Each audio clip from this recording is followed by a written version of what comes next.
Classification, extinction.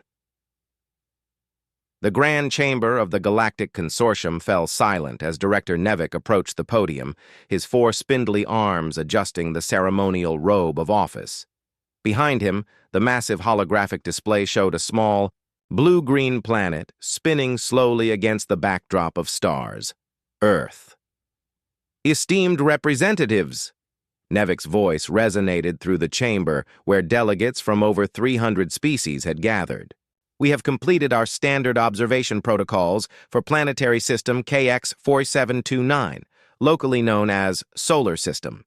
Our primary focus has been the third planet and its dominant species, self-designated as humans.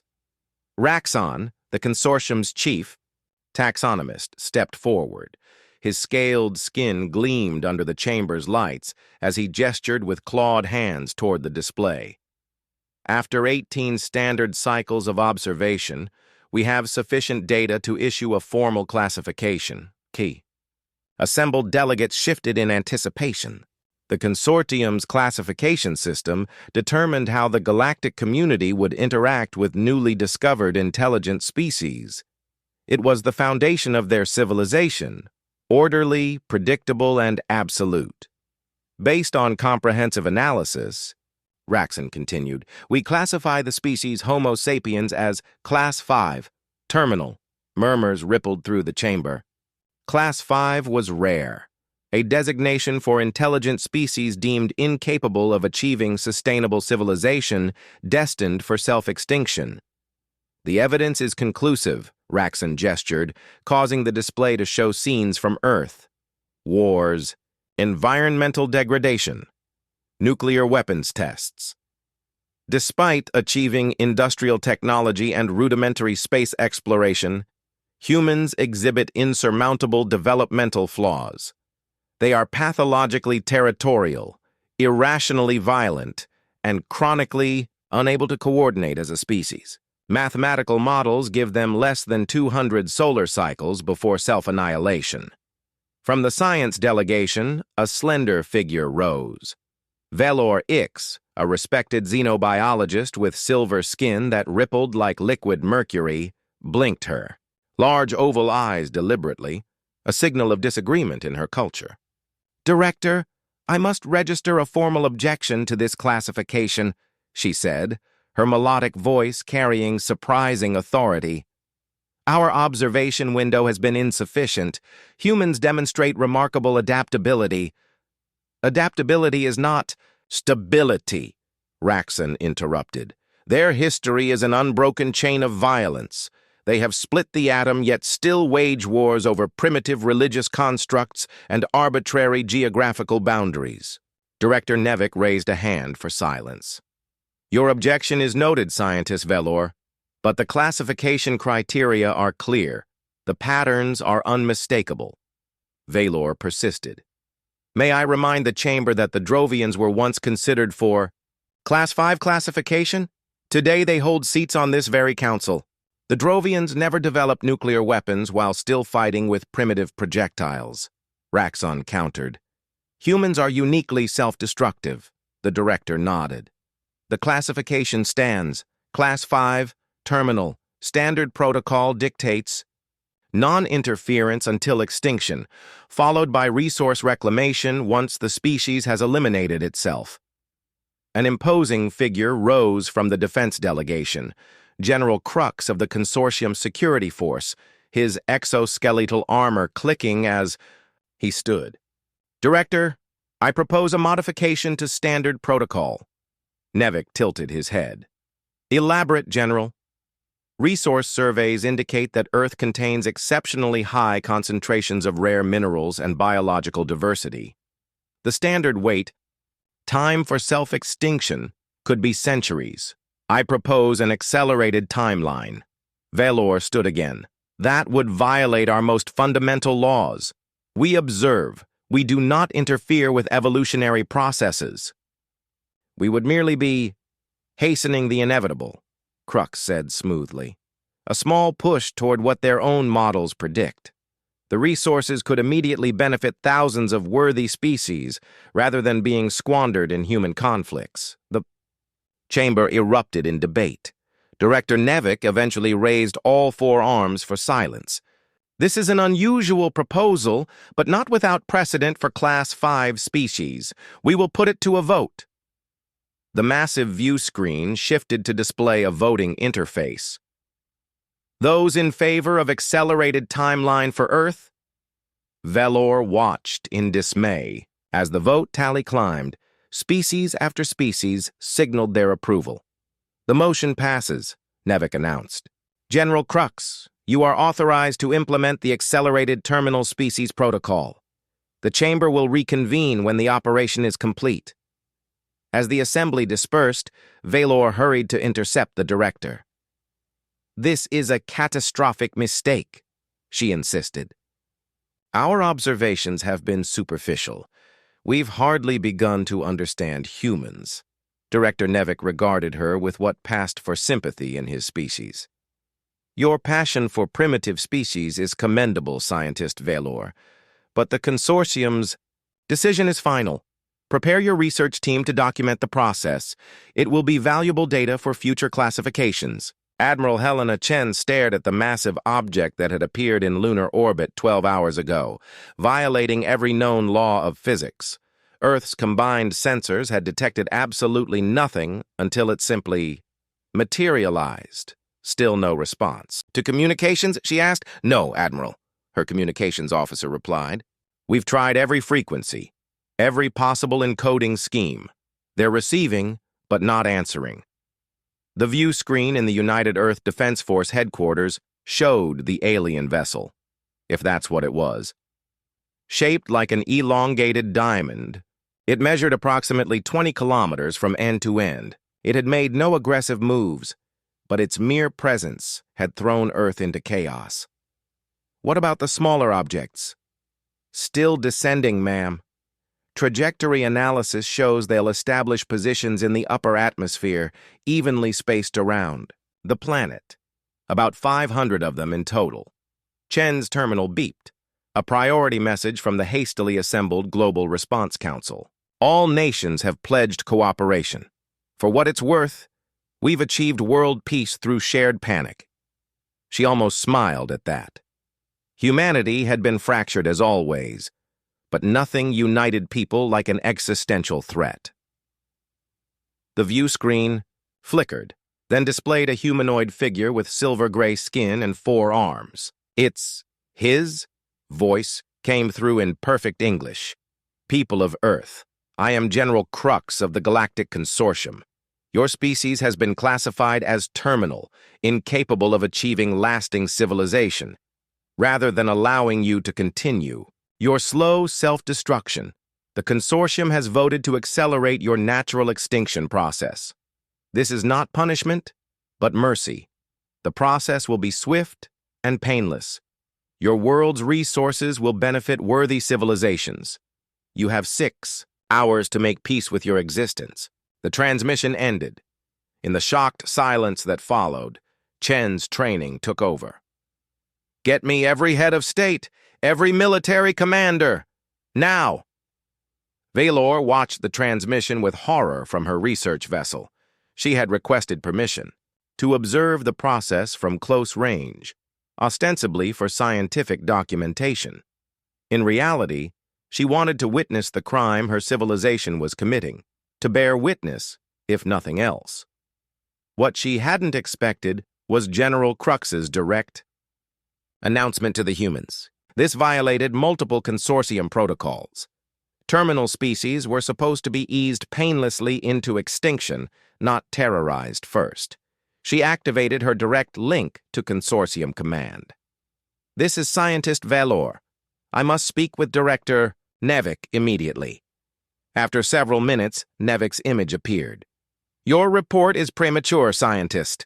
The operation has barely begun. The General has violated protocol by announcing our presence and intentions. This is causing unnecessary suffering. Nevik's facial appendages twitched in irritation. General Crux has operational discretion. Perhaps he believes forewarning will reduce resistance and thus suffering. Complete your observations and submit a formal report afterward. The connection terminated before she could respond. Valor turned. Back to her instruments, monitoring Earth's response. What she saw astounded her. Rather than descending into panic and chaos as predicted by consortium models, human communications were showing remarkable coordination. Military assets were mobilizing worldwide, not to fight each other, but to prepare a unified defense. That wasn't supposed to happen. Class 5 species were supposed to fracture under pressure, not unite. In the makeshift Global Command Center beneath the Rocky Mountains, Admiral Chen addressed the assembled leaders appearing on screens around her. "The smaller objects are unmistakably weapons platforms," she reported. "They're positioning themselves at optimal strike points to attack population centers simultaneously." President Okafor of the African Union leaned forward. "What are our options, Admiral?" "Limited," Chen admitted. "Our most advanced weapons might be able to destroy some of their platforms, but not all 500. And we have nothing that can touch that mothership." "So we're defenseless," said Premier Li grimly.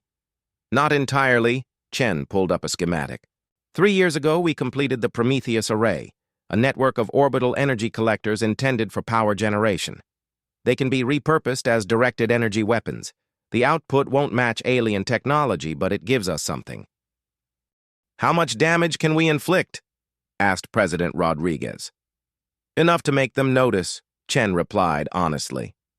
"Beyond that, I can't say." General Kassirier of the Combined African Forces spoke up.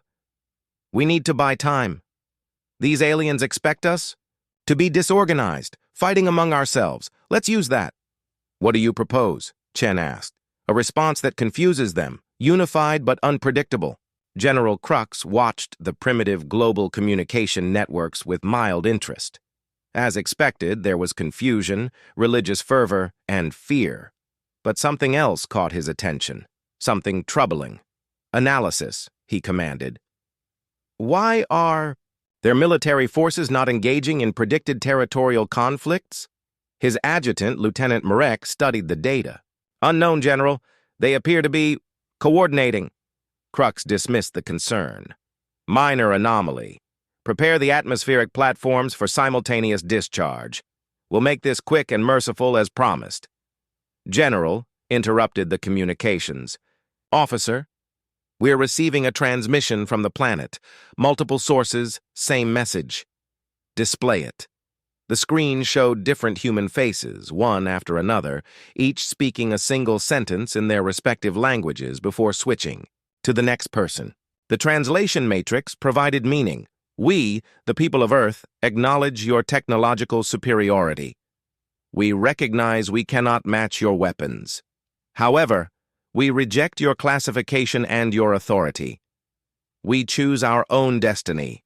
We will not go quietly. We demand communication with your full governing body.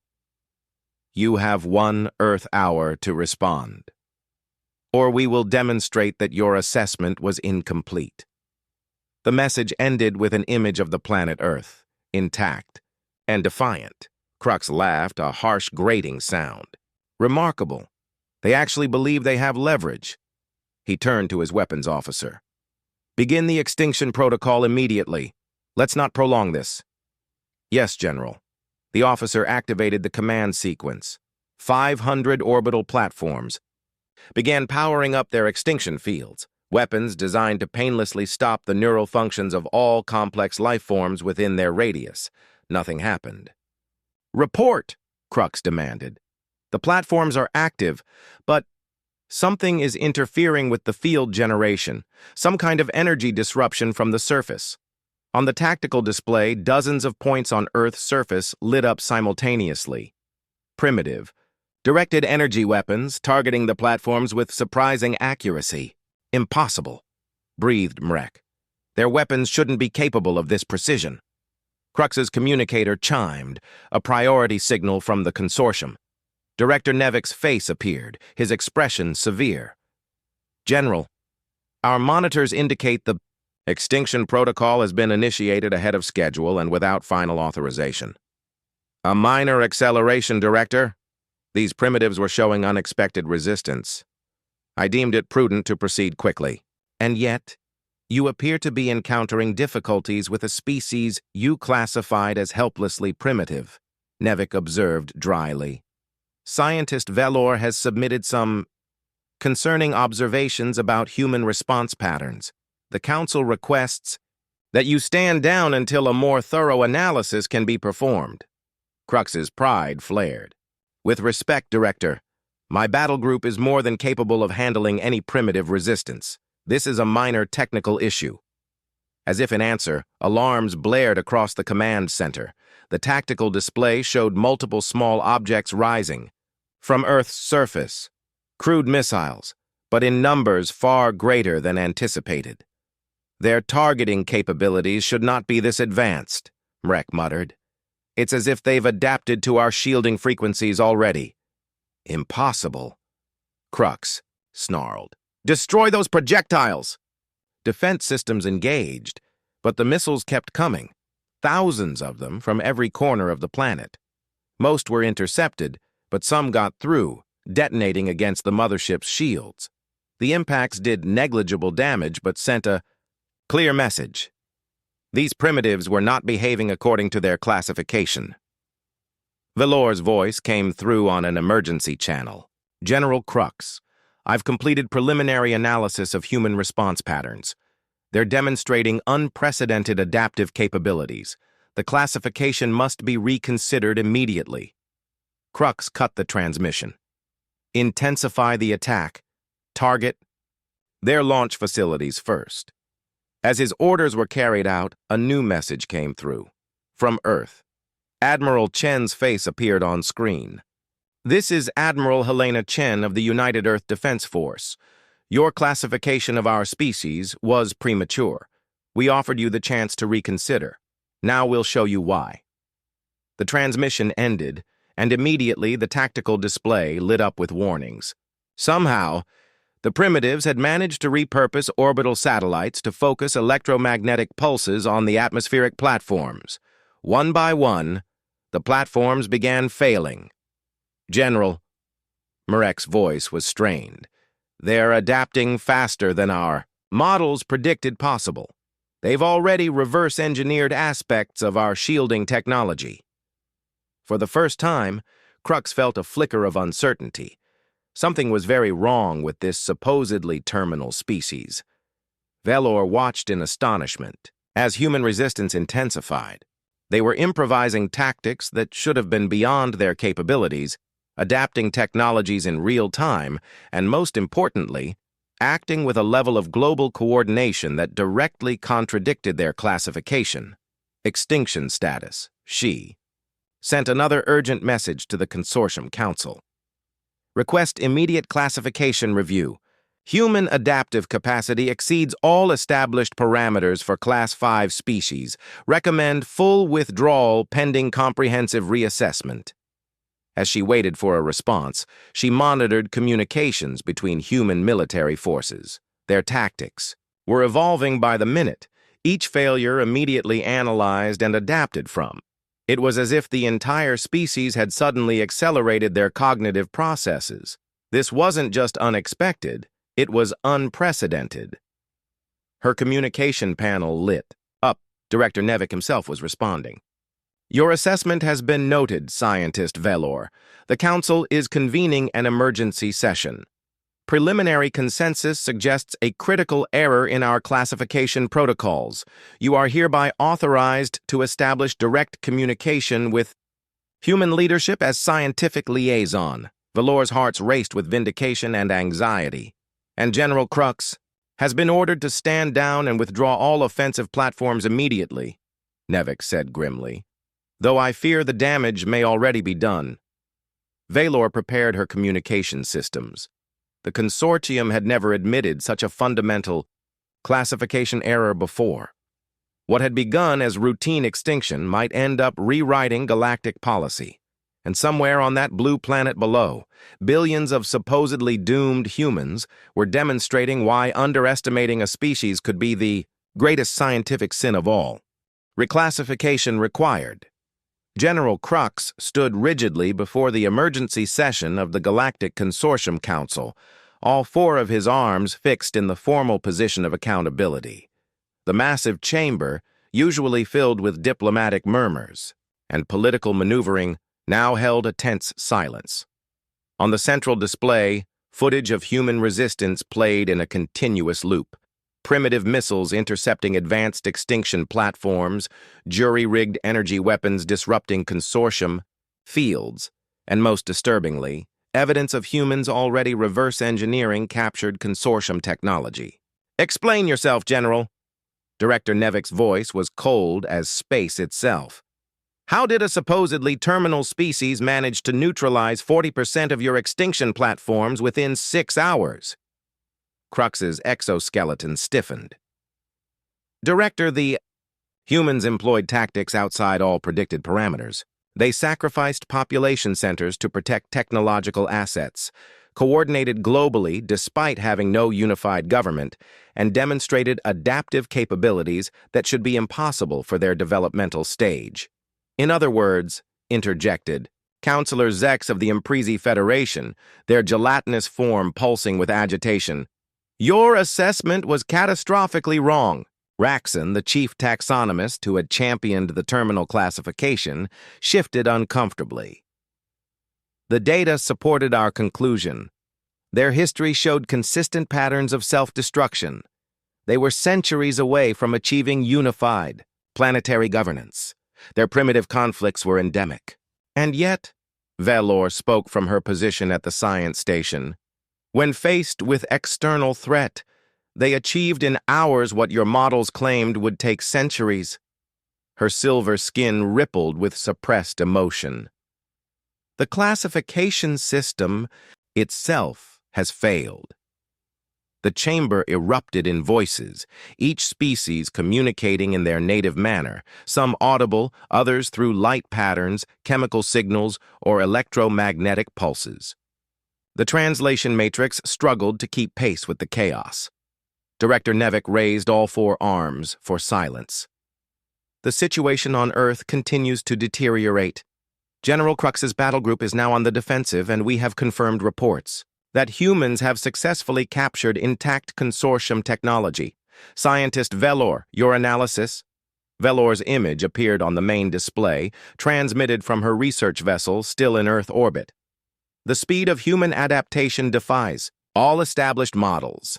They are already implementing aspects of our shield technology. More concerning, they appear to be disseminating technical knowledge globally through their information networks, allowing parallel development across their planet." "How is this possible?" demanded Raxon. "Their neural architecture is standard for carbonites. There should be cognitive limits to their adaptive capacity." "That's the fundamental error in our classification," Velor explained. "Human neural architecture may be standard, but their social adaptation mechanisms are unprecedented. They collaborate under pressure in ways our models didn't account for. They seem to thrive on existential challenges. It triggers accelerated development rather than collapse." Director Nevik's facial appendages contracted in concern. "What is your recommended course of action?" "Immediate withdrawal of all consortium forces," Velor stated firmly, "followed by formal diplomatic contact. These are not primitives to be eradicated. They are potentially one of the most rapidly adaptable species we've encountered." General Crux slammed a fist down. "Withdrawal would be disastrous. Yes, they've shown unexpected resistance, but my forces can still complete the extinction protocol. We simply need to adjust our approach." "Your approach has already resulted in humans capturing our technology," countered Velor. "Each hour they study it exponentially increases their capabilities." The council chamber darkened suddenly as the main display switched to an incoming transmission from Earth. Admiral Chen's face appeared, now flanked by other human military leaders. "Galactic Consortium," she began, her voice translated perfectly into standard consortium language. "This is Admiral Helena Chen of Earth. Your unprovoked attack on our planet has been repelled. We have captured numerous extinction platforms intact and have begun adapting your technology. We've also decoded enough of your communications to understand the nature of your classification system. Murmurs of shock rippled through the chamber. Their encryption should have been impenetrable to a primitive species, Chen continued, her expression stern but controlled. We now understand that you classified Earth as terminal and voted for our extinction. Let me be clear. That classification was in error. Humanity will not be eradicated, not by our own hands, and certainly not by yours. The camera panned to show a laboratory where human scientists were disassembling consortium technology. As you can see, we learn quickly. In 12 hours, we've adapted your shield harmonics. In 24, we'll understand your propulsion systems. In 48, we estimate we'll be able to replicate your weapons. The camera returned to Chen. However, we are not interested in prolonged conflict. We offer terms. First, immediate withdrawal of all your forces from our solar system. Second, formal recognition of Earth as a sovereign, protected world. Third, full disclosure of your classification protocols and all information about the Galactic Consortium. She leaned forward. You have 6 hours to respond. We would prefer peace, but make no mistake, we are prepared for the alternative. The transmission ended, plunging the chamber into stunned silence. Director Nevik found his voice first. General Crux, verify. Have the humans truly adapted our shield technology? Crux consulted his tactical display reluctantly. Confirmed. Director, their larger military installations are now protected by primitive but functional versions of our defensive fields, and they're improving by the hour. Impossible, whispered Raxon. Such adaptation should take decades, not hours. We've been operating on fundamentally flawed assumptions, Velor said. Humans don't just adapt individually, they adapt collectively. Their disparate scientific communities are sharing discoveries in real time. What one learns, all learn. It's exponential growth. Director Nevik's expression was grave. The Council will recess for 1 hour to consider these developments. In the command center beneath the Rocky Mountains, Admiral Chen removed her earpiece and faced the assembled human leadership. Well, we've got their attention, she said. The question is whether they'll negotiate or escalate. Dr. Lakshmi Patel, head of the newly formed Alien Technology Integration Division, looked up from her tablet. Our bluff about the shield harmonics worked. We've made progress, but nothing like what I claimed. We've barely scratched the surface of their tech. But they don't know that, pointed out General Cassirier, and every hour does bring us closer. President Okafor's voice came through the secure link. What's your assessment of their likely response, Admiral? Chen considered. They're shocked. Their entire worldview has been upended. They classified us as self-destructive primitives, and now we're reverse engineering their technology and demanding recognition. But they're not fools. They must realize this is an arms race they might lose if they give us time. So they might hit us harder, Rodriguez suggested grimly. Or cut their losses, Chen countered. Remember, this was supposed to be a routine, extinction of a doomed species. Now it's turning into an interstellar incident. Dr. Patel's tablet beeped urgently.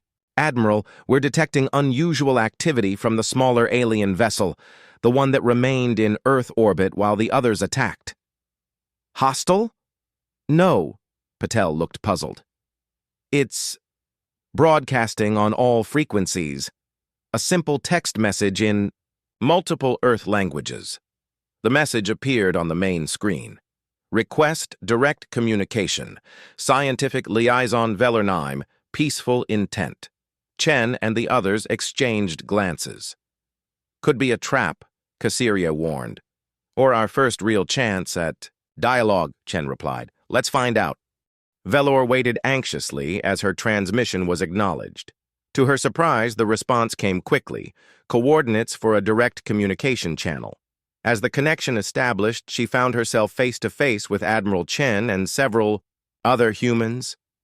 This is Scientist Velor Ix, she began carefully.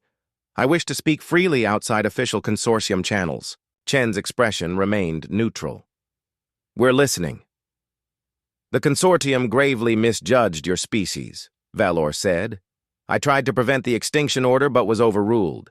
Now I'm attempting to convince the Council to accept your terms rather than escalate the conflict. Why should we trust you? Asked a dark-skinned male human. Because I've staked my scientific reputation on the assertion that humans are not terminal. Because I believe unnecessary death is unconscionable. And practically speaking, because I'm your best chance at avoiding further conflict. Chen studied her for a long moment. What exactly is this terminal classification? A designation for species believed incapable of achieving sustainable civilization, destined for self-extinction through war, environmental collapse, or other self-destructive behaviors. Such species are typically left to their natural fate, though in rare cases like yours, resource reclamation may be accelerated. You mean extinction? Chen said coldly. Yes, Valor admitted. A flawed and arrogant system as events have proven. And now? The Council is reconsidering everything. Your resistance has shattered centuries of taxonomic certainty. Some advocate immediate withdrawal and recognition. Others fear setting a dangerous precedent. And General Crux. Valor's skin rippled with distaste. Pushes for overwhelming force. He claims your adaptive capabilities make you not less dangerous, but more so. Another human, female, with rich brown skin and intelligent eyes, leaned forward. You mentioned resource reclamation. This was never about protecting the galaxy from dangerous primitives, was it? It was about taking our planet once we were gone. Valor's silence was answer enough. Chen crossed her arms. So what are you proposing? Scientist Valor? A demonstration of mutual good faith. The consortium withdraws its forces to a neutral position beyond your moon. You cease attempts to weaponize our technology. We establish formal diplomatic channels and begin classification, reassessment. And if the consortium refuses, Valor's expression became solemn, then I fear what comes next. General Crux commands only one battle group, but if the consortium commits its full military might, we'll fight, Chen stated simply, and we'll keep adapting. Every technology of yours we capture makes us stronger. I know, Valor replied, quietly. That's what terrifies them most about you. The Consortium Council chamber had devolved into factions.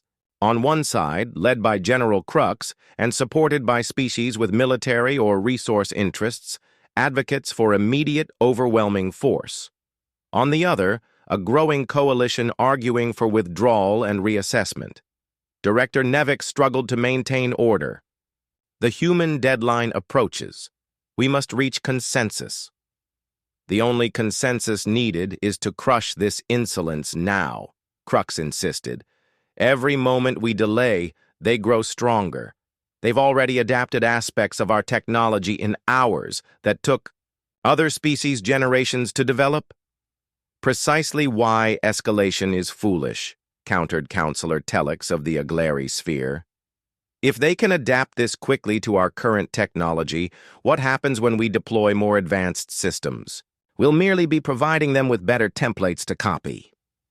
The classification system itself must be reconsidered, added another counselor. If we were this wrong about humans, how many other species have we misjudged? The chamber's attention turned to a new arrival, Valor, just returned from her research vessel. She took her position at the podium. Esteemed Council, I have established direct communication with human leadership. They remain open to peaceful resolution, but are preparing for continued conflict if necessary. What is your assessment of their capabilities? Asked Director Nevik. Their rate of technological adaptation exceeds anything in our records, but more significantly, they exhibit a quality our classification system failed to measure. An unparalleled collective resilience. When threatened, they don't fragment as our models predicted. They unify and accelerate. All the more reason to eliminate them now, Crux argued. Or all the more reason to recognize we've encountered something unprecedented, Valor countered. Director, members of the Council, I formally request reclassification of humans from Class 5, Terminal to Class 1, Emergent Civilization with Protected Status. Gasps and murmurs filled the chamber. Class 1 was the highest designation, reserved, for species considered vital to galactic development and diversity. That's absurd, Raxon objected. They barely have spaceflight. Classification isn't just about current technology, Valor insisted. It's about potential. In the face of extinction, humans demonstrated potential we've never seen before. They unified a fractious planet in hours. They adapted our technology rapidly enough to repel forces centuries beyond their development stage. This suggests not just intelligence, but a form of collective problem-solving that our models failed to predict. Director Nevik's communicator chimed. The human deadline was approaching. We must decide. The options before the Council are clear: escalation, withdrawal, or diplomatic engagement. The voting commenced, each species registering their position, according to their traditions. As the tally formed on the main display, a clear trend emerged. Species after species, witnessing the human response and considering Valor's arguments, voted against escalation. The Council has spoken, Nevik announced. By majority vote, we will pursue diplomatic resolution. General Crux, you are ordered to withdraw all forces beyond lunar orbit immediately. Crux's exoskeleton bristled visibly. Director, I must formally protest. This sets a dangerous precedent. Your protest is noted, General. The order stands. As the chamber began to empty, Valor approached Director Nevik privately. Thank you, Director. This was the right decision. Nevik's appendages moved in a gesture of ambivalence. Perhaps, or perhaps we've merely postponed a greater conflict. These humans, they adapted our technology so quickly. What happens in a decade, a century? That's the question that should have been asked before classification, Valor replied. And it's why our entire approach must change. We judge them by their past, not their potential. One standard solar cycle later, the diplomatic vessel Harbinger approached Earth orbit. Aboard, Valor prepared for her new role as the consortium's first official ambassador to humanity. Director Nevik had appointed her personally, partly in recognition of her correct assessment, partly as a convenient scapegoat should relations deteriorate. The viewport showed Earth growing larger, blue and white, and beautiful. Around it, new structures were visible. Orbital platforms built with a hybrid of human and consortium technology, the beginnings of a defensive network that would make any future extinction protocol vastly more difficult. Approaching diplomatic coordinates, announced the pilot. Human vessels are moving to escort position. Through the viewport, Valor could see the escorts, sleek ships that hadn't existed a cycle ago, clearly incorporating elements of consortium design, but with distinctly human adaptations. Ambassador, the communications officer called. Incoming transmission from Earth. Admiral Chen's face appeared on the display. She now wore formal diplomatic attire rather than a military uniform. Ambassador Valor, on behalf of the United Earth government, welcome to Earth space. Your landing coordinates have been transmitted to your pilot. Thank you, Admiral Chen. The Galactic Consortium extends formal greetings and recognition of Earth's sovereign status. Chen's expression remained professionally neutral, but Valor detected a hint of justified pride. Much has changed since our last communication. We look forward to establishing productive relations with the consortium, as equals. As equals, Valor agreed. She hesitated, then added, Admiral, if I may speak unofficially for a moment. Chen nodded. The consortium has existed for over 12,000 of your years. In that time, we've encountered thousands of spacefaring species. Never before have we been forced to so fundamentally reconsider our assumptions. What humanity accomplished in one cycle would have taken most species generations. We adapt, Chen said simply. It's what humans do best. Indeed, And that is why, though it's not yet official, the Taxonomic Council is creating an entirely new classification for your species. The proposed designation translates roughly as catalytic civilization, one that drives change and advancement at unprecedented rates. Chen allowed herself a small smile. We'll take that as a compliment. Though I hope the consortium understands this is just the beginning. Earth is uniting in ways we never imagined possible before your arrival.